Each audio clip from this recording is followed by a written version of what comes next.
이현주가 사퇴한 이유를 두고 물귀신 작전이라는 분석이 속속 나오고 있습니다. 본인이 사퇴했으니 정청래 대표도 사퇴하라는 전략이라는 건데요. 뉴박 세력들의 계획이 너무 투명하게 진행되고 있어서 놀라울 정도입니다. 그것도 이재명 대통령 취임 1주년 기자회견에 이런다는 건 역시나 자기 이익밖에 모르는 사람들이라는 해석까지 나옵니다. 영상으로 함께 심각한 상황 짚어보겠습니다. 그분들이 사실은 방송 장악에 천병 노릇을 했는데요. 방송을 다 망가뜨렸죠. 네, 그런데 저희는 이제 방송 장악을 저지하는 쪽이었고, 그렇죠. 네. 그래서 국회 과방위에서는 사실 패장들입니다. 두 분 다.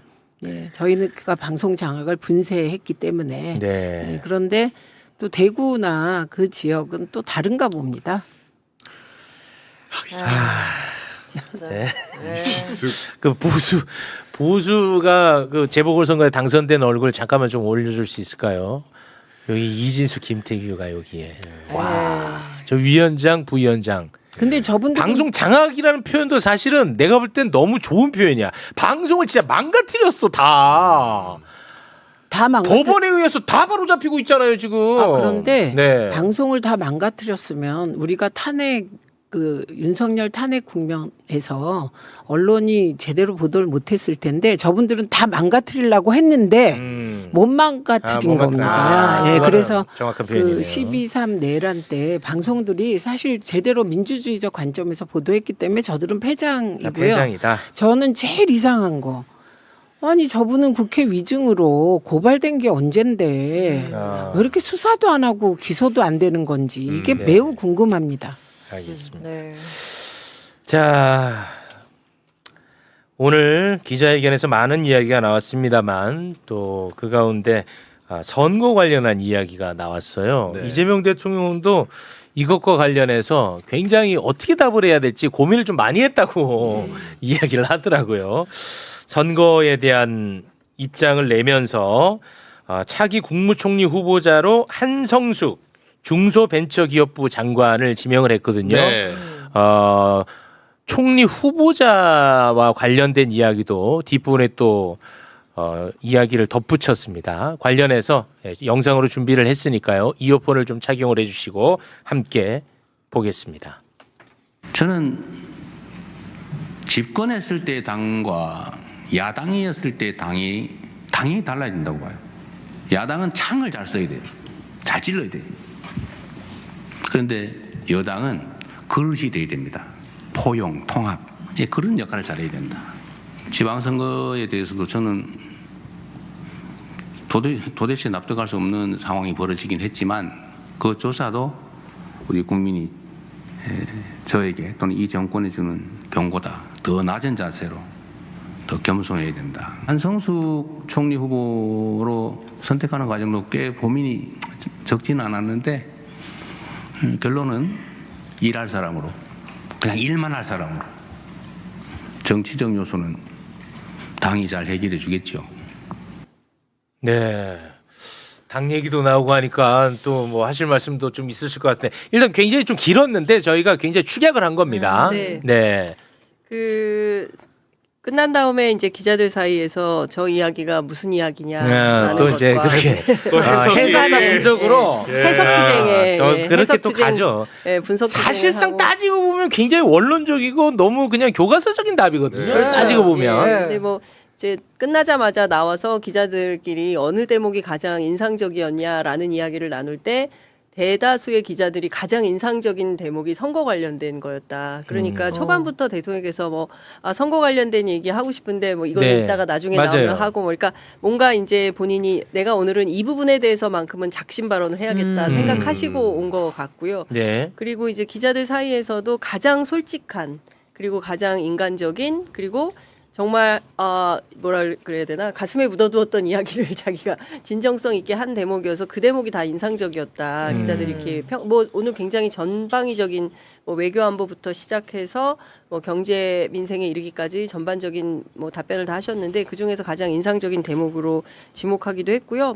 지금부터는 제가 보기에 내일 아침 이제 정치면에 해설 박스들이 어떻게 나올까 그게 굉장히 주목이 됩니다. 그렇겠죠. 근데 저는 어찌됐든 이 통합에 대한 부분을 강조를 했으니까 이 해석하는 과정에서 또 이게 서로 반목하고 그러진 않았으면 좋겠다는 생각은 좀 강력하게 들고 있습니다. 저는. 근데 너무 그 분열이 너무 심해서 적대적으로 가는 게 문제지 입장이 다를 수 있고요. 다를 수 있죠. 예, 네. 저는 대통령은 통합론자세요. 네. 예, 그리고 그 대통령 되시기 전에도 대화를 나눌 때 통합해야 된다. 진보는 통합해야 된다. 그래서 소위 그 선거구제라든지 비례대표 건도 그 진보의 통합의 관점에서 해결하셨거든요. 그래서 통합은 대통령의 지론이십니다. 이거 분명히 하고요. 그다음에 이번 선거를 흔히 우리가 이재명 대통령에 대한 중간평가다. 그래서 이재명 대통령에게 힘을 실어주기 위하여 내리 1번 찍어달라가 민주당의 공식 구호예요. 그래서 전부 그렇게 치렀거든요. 네. 그래서 대통령님의 저 말씀은 그 믿을 수 없다. 이거는 어떻게 서울시에서 지냐. 이런 말씀이시고요. 그건 저도 똑같고요. 네, 맞아요. 상실감이 큽니다. 네. 그런데 이거는 저와 이 정권에게 주는 경고라는 표현. 그러니까 남 탓을 하시거나 누군가에게 책임을 돌리기보다는 우리가 더 열심히 겸손하게 하겠다는 거 딱 거기까지라고 생각합니다. 그다음에 그 뒤에 붙은 한성숙 총리에 대한 거는요. 네네. 일단 저는 1기에서 정무적인 판단을 할 수 있는 김민석 총리를 기용한 것 그거 적절했다고 생각하고요. 그런데 이제 2기에 들어오면 이재명 대통령께서 하려는 AI 3강의 구체적인 달성을 목표로 띄어야 돼요. 예, 그러면 그 분야 전문가이면서 실무를 정말 꼼꼼하게 챙길 그런 총리를 택하셨다고 봅니다. 알겠습니다. 네. 지금 뭐 언론은 뭐 어떤 식으로 지금 막 분석하고 있어요?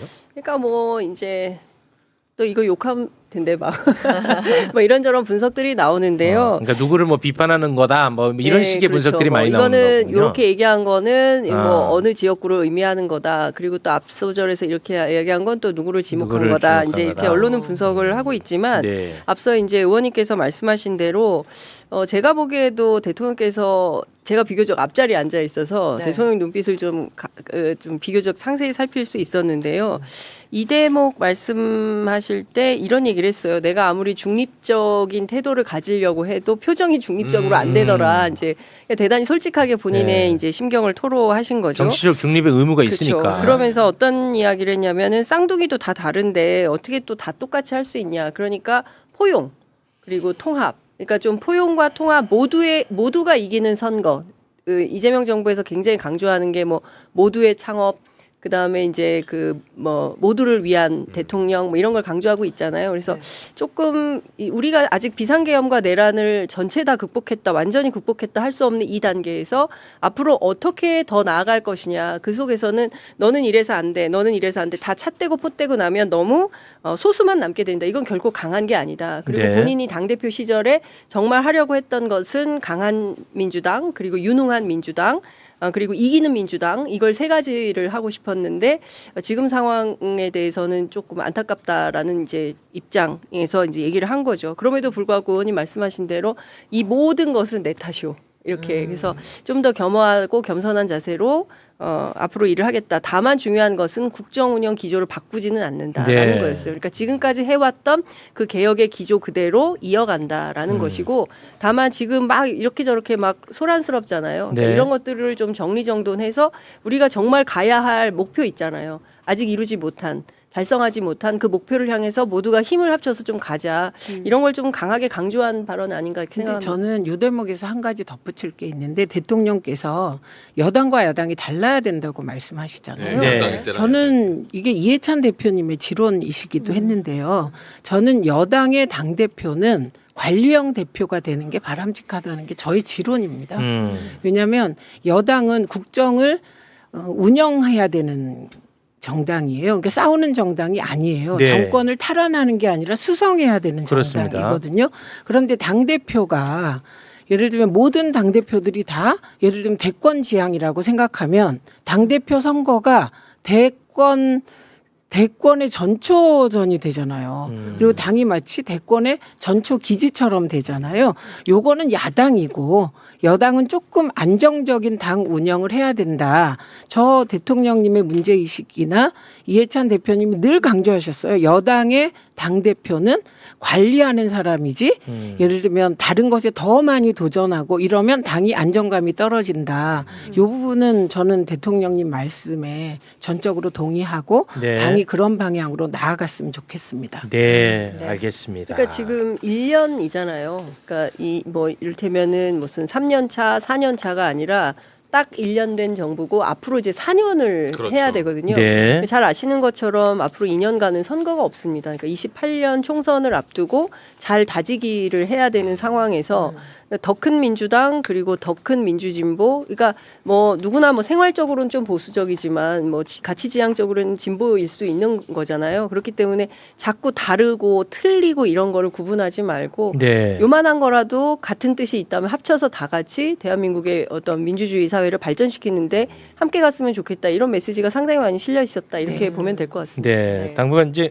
선거가 없다고 하셨는데 전당대회 선거가 사실은 네. 아까 보도 나오기로는 아. 8월 17일 네, 전당대회로 정해졌습니다. 아, 정해졌어요? 네. 네, 어. 8월 17일. 네. 근데 저게 되게 중요한 의미입니다. 왜냐하면 오늘 이제 이현주 최고가 사퇴했잖아요. 네. 책임론 얘기하면서. 네. 그런데 8월 17일 날 전대가 결정되잖아요. 네. 그리고 전대관리위원회가 구성되면 현재의 당 지도부는 해산하게 됩니다. 예, 그리고 원내대표가 최소한의 당을 움직이거든요. 네. 근데 저렇게 빠른 당대표 경선 날짜의 확정은 이런 당의 불안정성을 해소하는 것으로 아. 빠르게 빨리 결정한 겁니다. 아. 예, 보통 제가 그동안의 당을 봐왔을 때 소위 수석 최고위원이 당대표를 흔드는 방식이 2012년에 우리가 식구들 대선 치를 때 문재인 대통령 그때 이해찬 대표께서 당 대표였고 그다음에 김한길 최고위원 이렇게 있었어요.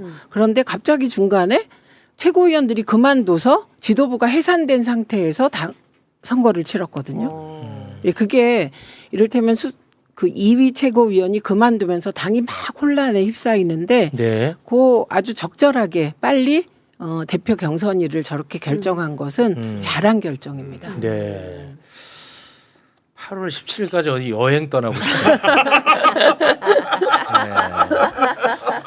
이런 저희의 마음도 당에서 조금 헤아려 주시면 좋겠습니다. 근데요, 네. 최욱 씨가 그러면 정말 실망할 분들이 많은 게요.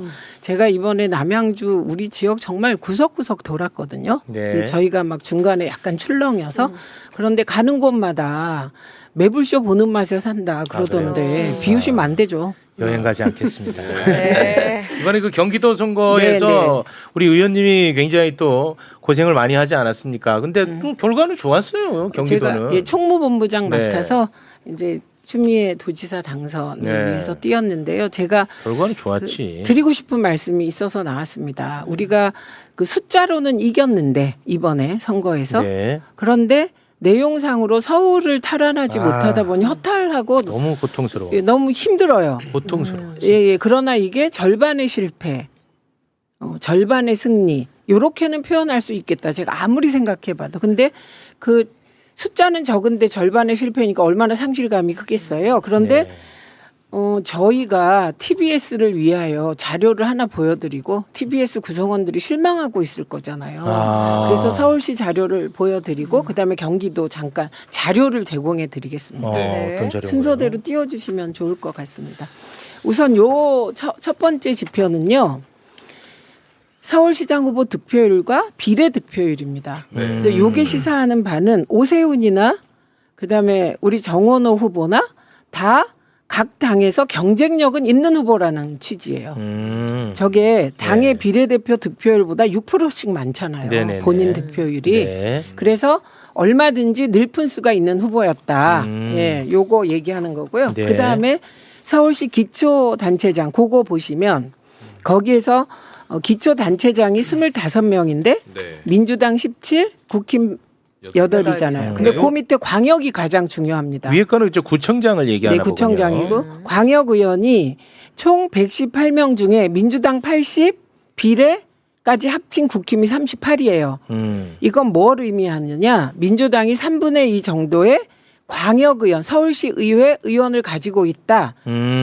이건 무슨 얘기냐? 오세훈 맘대로 예산 못한다. 편성권을 의회가 가지고 있거든요. 최종 의결을. 그렇기 때문에 얼마 전에 오세훈 씨가 뭐라고 얘기했냐면 TBS에 대해서도 의회와 협력하겠다. 그러니까 제가 그 TBS 노조위원장 글을 읽었는데요. 좌절하고 계시지 말고 의회를 민주당이 다수를 장악했기 때문에 빨리 민주당에 이제 뽑히는 원내대표랑 얘기하셔서 길을 찾으시라. 네, 이 말씀을 그 절망 속에 희망도 있다 이런 말씀입니다. 네, 그렇습니다. 그리고 이게 서울시에서 지다 보니까 서울은 안 돼 막 이런 말씀을 하시는데요. 지금 보여드린 요 기초단체장 광역의원 요걸 보시면 그게 아니다. 1% 정도로 진 건데 이 정도는 캠페인이라든가 선대본부가 얼마나 열심히 하느냐, 캐치프레이즈, 이재명 마케팅을 얼마나 잘하느냐에 따라서 극복 가능하다. 절실하면 된다. 네, 절실한 좌절하지 말자 이런 얘기입니다. 네, 맞습니다. 그걸 맞죠? 수치로 보여드리고 싶었습니다. 좌절하지 않겠습니다. 네, 그다음에 네. 완전히 모범 답안을 이제 보여드리는데요. 이번엔 뭐예요? 추미애 후보를 보시면 추미애. 네, 요 첫 번째는 추미애 후보도 역시 더불어민주당의 그 소위 비례 득표율보다 6%가 많습니다. 그러네요. 네. 인물 경쟁력 있었고요. 근데 그 밑에 양양자 씨 보면은 네. 없잖아요. 차이가. 이거는 후보 경쟁력이 없었다는 취지입니다. 예. 이런 취지고요. 근데 그 다음 거. 요 경기도 기초단체장 광역의원 기초의원 당선자도 경기도가 이제 19명이 됐어요. 사실은 저희는 한 20명 이상 될 줄 알았거든요. 그래서 이 부분에 대한 자료를 가지고 왔고요. 광역의원 보십시오. 와. 이게 소선거구제거든요. 네. 그런데 167명 중에 민주당이 144명입니다. 절대 다수 차지했다. 근데 그 밑에 기초 보면 265대 204죠. 이거는 선거구제를 바꿔야 된다는 걸 얘기하는 겁니다. 뭐냐면 2인 선거구가 많다는 거예요. 무조건 국힘과 민주당은 무조건 되는 선거구가 다수다.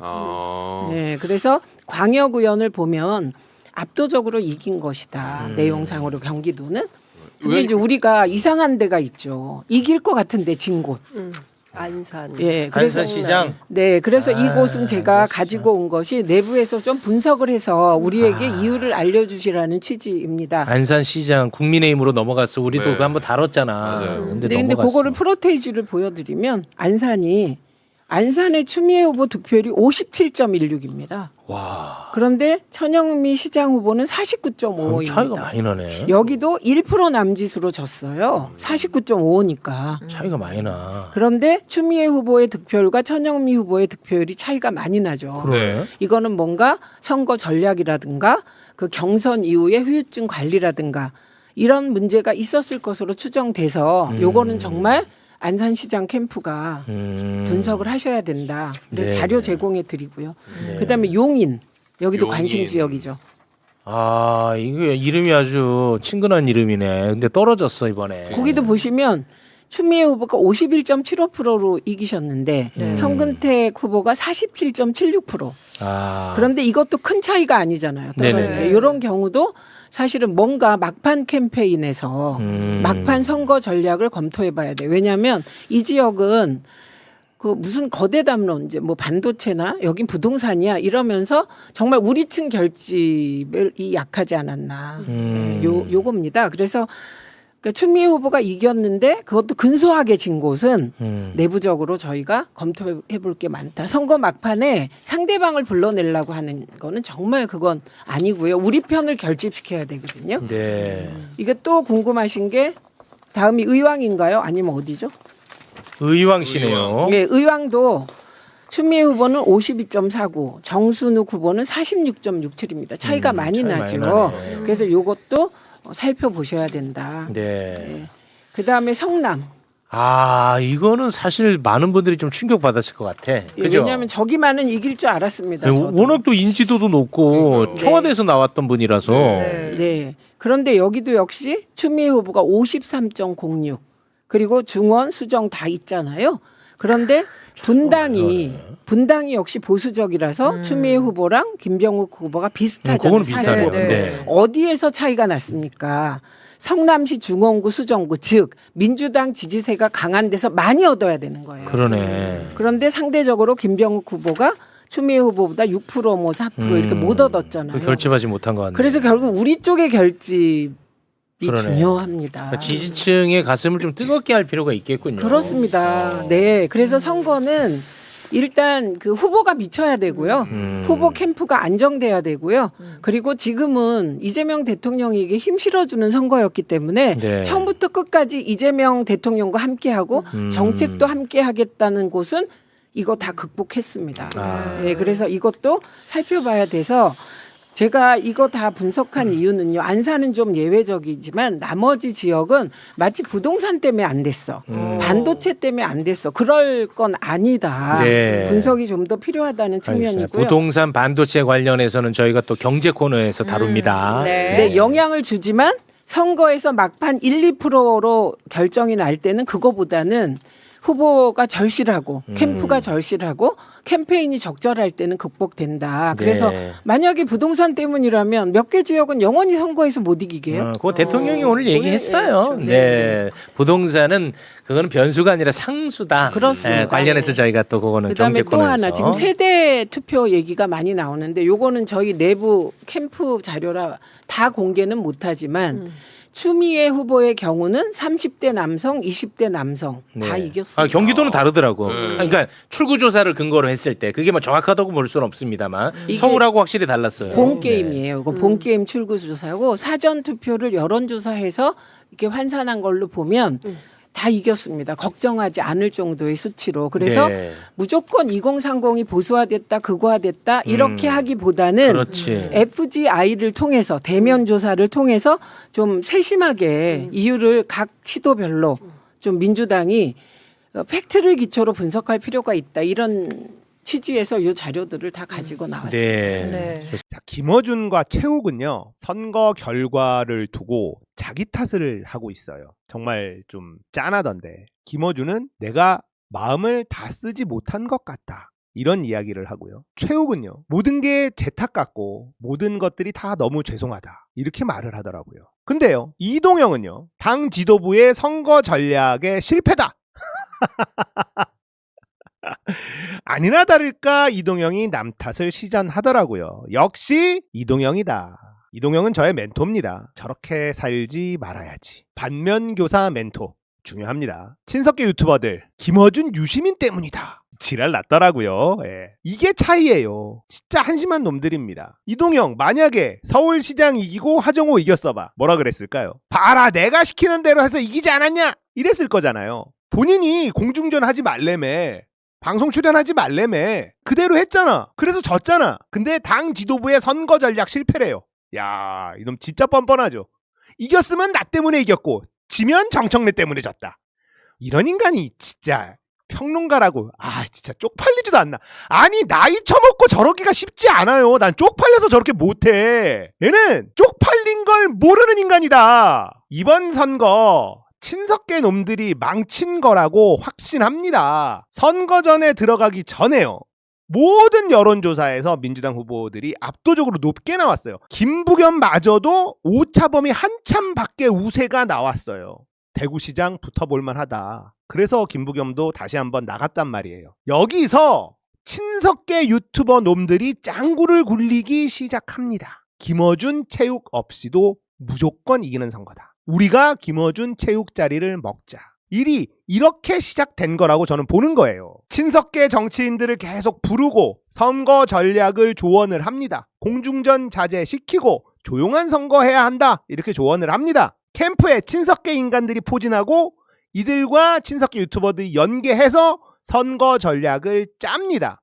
결과는 대폭망이죠. 김어준, 최욱에 대한 컴플렉스가 빚은 대참사라는 거예요. 합당 반대도 마찬가지 논리로 작동된 거예요. 합당 안 해도 우리가 넉넉하게 이겨. 그래서 기를 쓰고 합당을 반대한 겁니다. 합당하고 선거 대승하면 조국에게 그 공이 돌아갈까 봐 합당 반대를 한 겁니다. 그냥 이거예요. 뉴스공장 매불쇼 출연 자제시킨 캠프 관계자들 그냥 다 나가 뒤지면 됩니다. 정원호, 하정우는요. 누가 내부의 적인지 가려낼 수 있어야 앞으로 정치적인 미래가 있을 겁니다. 하정우의 부산행, 이것도 생각해보면 정말 무모한 짓이었죠. 하정우는 원래 정치의 꿈이 있는 사람이었습니다. 이재명 대통령이 아끼던 사람이었어요. 그러면 안전한 곳에 출마하는 게 맞죠. 그렇게 인재를 키우는 게 맞죠. 뭘 믿고 그 험지로 갔는지 모르겠습니다.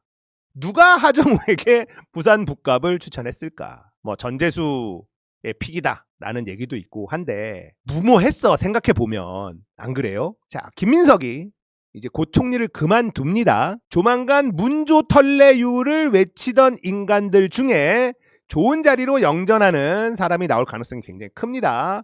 권한을 마지막에 행사하는 건 이제 제대로 된 사람이라면 잘 안 하려고 하죠.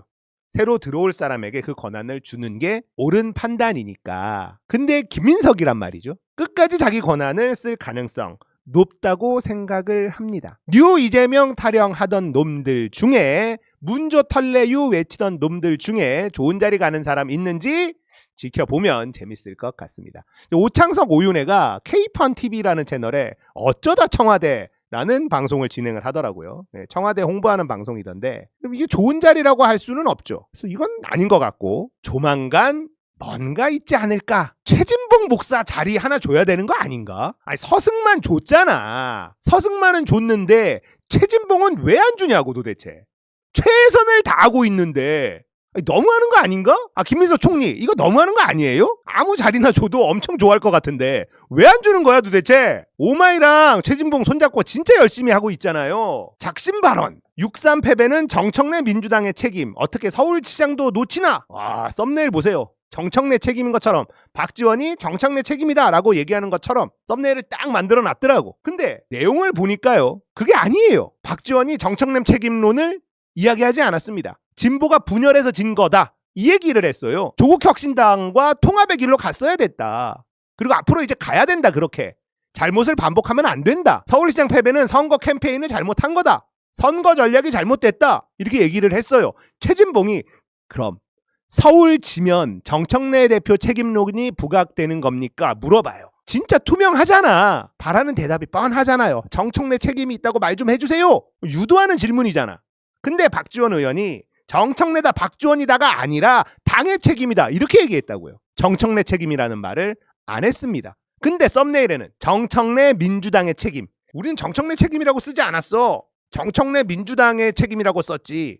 졸라 비겁한 새끼들이죠. 얼마나 열심히 합니까? 최진봉이 이렇게 열심히 하는데 서승만만 자리 주고 최진봉은 안 준다는 게 말이 됩니까? 최진봉은 미국에서 교수까지 한 사람이야. 좀 주세요 좀. 왜 안 주는 거야 도대체? 자, 이 친석계 유튜버들 진짜 나쁜 놈들이라고 저는 생각하는데 친석계들이 장악한 캠프는 여론조사가 잘 나오니까 몸살이기 선거 전략을 폈어요. 그러니까 이놈들이요 전문가들이 아니야. 진짜 정치도 좆도 모르고 선거도 좆도 모르는 놈들이라는 증거예요. 원래 국힘은 아무것도 안 해야 선거를 이깁니다. 민주당은요 뭐라도 해야만 선거에서 이깁니다. 대한민국 선거에서 국힘이 압도적으로 유리해요. 그냥 그렇습니다. 가만히 있으면 이기니까. 국힘의 지지율도 마찬가지거든요.